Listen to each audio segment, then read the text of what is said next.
have got, or we should have, Tony Blair. You can ask the question to the group. You can say, right, what does this image mean to you? What that you can do is open up the question and ask the students to use these to relay the information back. What should come up is the question on the handset. They can then offer their own answer and it to the board. And what that enables us to do is focus on what feedback's been given from each individual within the class and maybe use it as a further discussion topic in the lesson. In the art and design department we use Lightboxes quite a lot. We use this as a tool for students for research. So if you have a look on the screen here, for example, they were doing a design for a dance company. So we put a Lightbox together showing them the different logos that are already out there in the marketplace.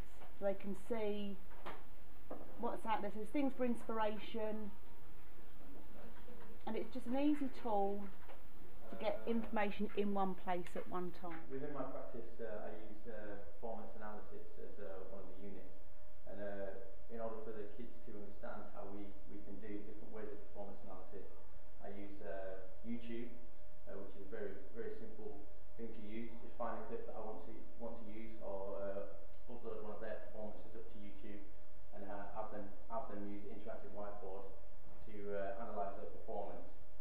The way I do this, using the interactive whiteboard, is I simply get the clip up, I let it play for a little bit. So for example here, we've got the triangle there, so then we draw the triangle, and this will highlight the fact that Messi, the guy who's on the ball at the moment, has a triangle there, so he has an available pass there, an available pass there.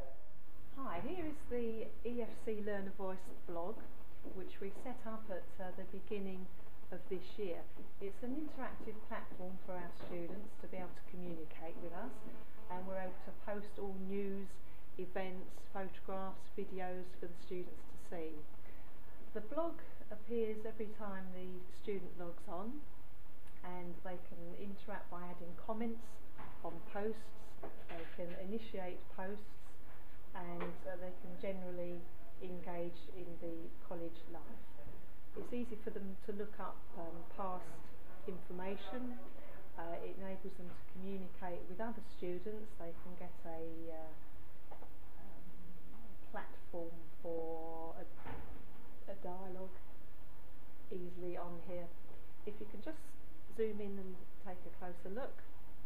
For example, here's a video of the Hair and Beauty extravaganza, an event, the five-a-side football tournament, and there you can see students have commented on it.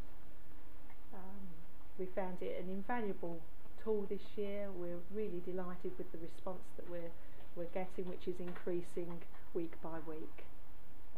Hello, I'm Peter O'Toole from Teacher Training, and this year I've learned to incorporate flip video into Prezi, which is quite good, and it helps with making things clear and simple, but preferably not dumbing down. And one of the things I'd like to show you is this curriculum models and how we use instructional scaffolding, using little bits of film of my trainee teachers using it in practice. So this is the kind of instructional scaffolding we use. And here are examples of the trainees using them in their practice. And there we have it. Thank you very much. I've been using Infolio with my students, which is an electronic portfolio system. It's really easy to use. You can change the font size to make things extra large and more accessible for students with learning disabilities. The idea initially is to get them used to using the computer, using a site where they can talk about themselves.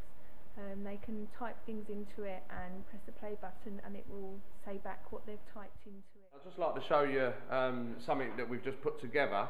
I call it the virtual me. It's actually a virtual teaching aid of myself going through every individual assessment that we do in the workshop. The good thing about it is the learners can stop, pause, go back to any point that they want through the lesson. I've actually tried it out on two of my learners who have now moved on to my second year, and the learners went through the actual video on their own without any assistance from myself and produced each piece of pipework within a 2 mil tolerance.